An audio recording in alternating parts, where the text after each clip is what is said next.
So it goes over. Okay, so we are still at 14.2. We're focusing on the test for the product moment correlation coefficient.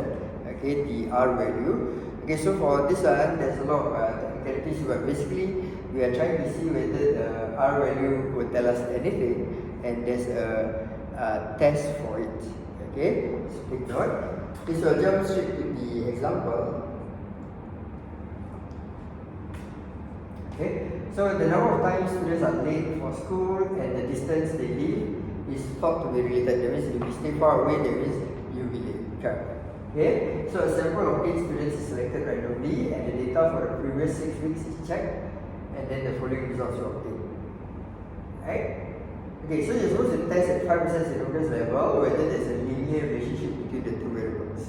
Okay, so you see, when you take a small sample, maybe it could be linear, but actually the population is not. Okay, or it could go the other way around where it is not linear, but actually the population is linear.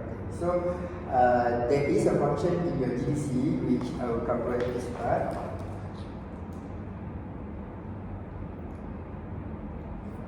Okay, so for this one, okay, similar to the binomial and horizontal data. For this one, you need to remember a few things. You key in the L1 as for normal, you key in the L2. Okay. What you need to take note is this thing. Okay.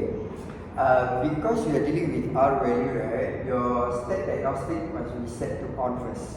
Okay, usually when we reset the calculator, right, me or Cikgu Malik will actually tell you, okay, go to mode, stat diagnostic on. We always do that as normal, but they just remind you that your stat diagnostic must be on. Okay, then for the test, right, there is a certain name to it. You need to go to stat and then find this thing, LINRG t-test. So there is linear regression t-test. Okay, so for this one, the option will be for the H1, right? Okay, either not equal to 0, less than 0, or more than 0. Okay, these are the options here. Okay, so it's slightly different with the other hypothesis testing that we have been doing. What we've been doing is finding whether it's 5%, less than 5% kind of thing, right? Okay, for this one, you need to use this particular function in your GDC. Okay, so when you see this kind of question, okay, please follow this particular way of doing it. Okay, and then what will happen is once you do all those, it will tell you this p-value, which is here, p-value, take note of the p-value, 0.19. That will be the one that you check whether it's less than 5% or more than 5%. Okay, so the p-value is slightly different compared to binomial, Poisson, or whatever that you use.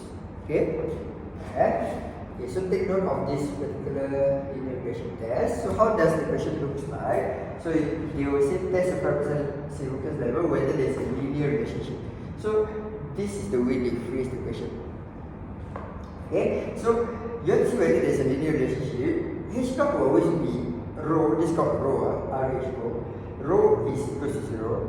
Okay, but at H1, right, because you want to see whether there is a linear, the opposite will be there is no linear. There is no linear means the rho must be is not equal to 0. Okay, so take note of this phrasing. Okay, so how do we change it? For example, they say test at 5% significance level whether there is a positive linear relationship. Okay, so if they say they want to see whether it's a positive linear relationship, then your rho must be more than 0. If they say there is a negative linear relationship, okay, then your rho will be less than 0. But because this one didn't state positive or negative, right, it's just linear, so your rho will be not equal to. Okay, okay, then you set everything in your GDC. That not equal to makes a lot of difference. So once you set, you see your probability is 0.19. So therefore it's more, it's 19%, right? So it's more than 5%. So therefore there is no reason to reject. No reason to reject, that means, okay, the rho is equal to 0. That means there is no linear relationship.